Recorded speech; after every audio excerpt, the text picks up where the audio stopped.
Married at First Sight's finale featured Dominique Kloss hitting on Gil Cuero from a previous season, and then making out with Clint Webb. Eris Williams going on a date with an unmatched MAFS applicant, Shaquille Dillon and Kirsten Grimes reuniting, and Gina Micheletti consulting with a divorce lawyer during the season's 16 episode that aired Wednesday night on Lifetime.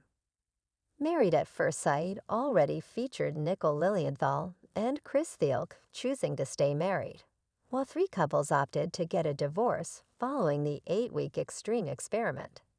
Eris and Jasmine Secrist, Gina and Clint, and Shaquille and Kirsten.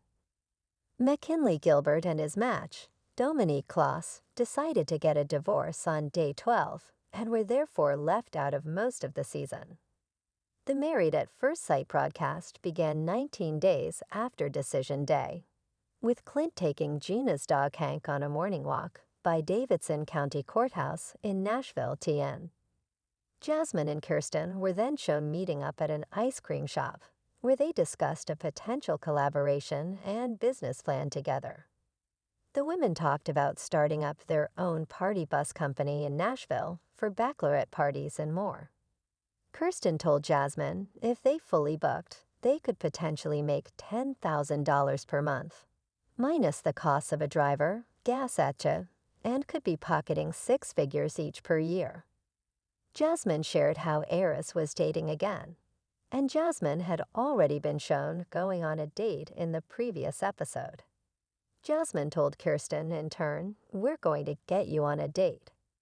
Kirsten looked forward to finding happiness and wealth with her future partner, and she joked with Jasmine how Eris and Shaquille were going to cry over missing out on the money they'll be making as a powerful female team. Meanwhile, Chris and Nicole were shown decorating their new apartment together and trying to mesh their different styles together.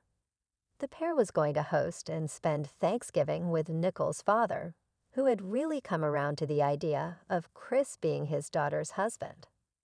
Over a FaceTime chat, Nicole's dad told Nicole and Chris that they did an amazing job throughout the process and were a beautiful couple.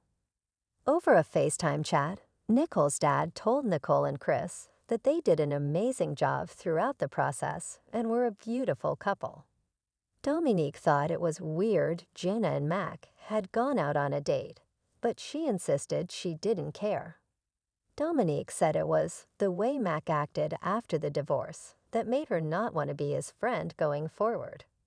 "We all have to go through the BS to get to the good shit," Toya told her daughter, adding that she wanted her daughter to be able to move forward from the failed marriage.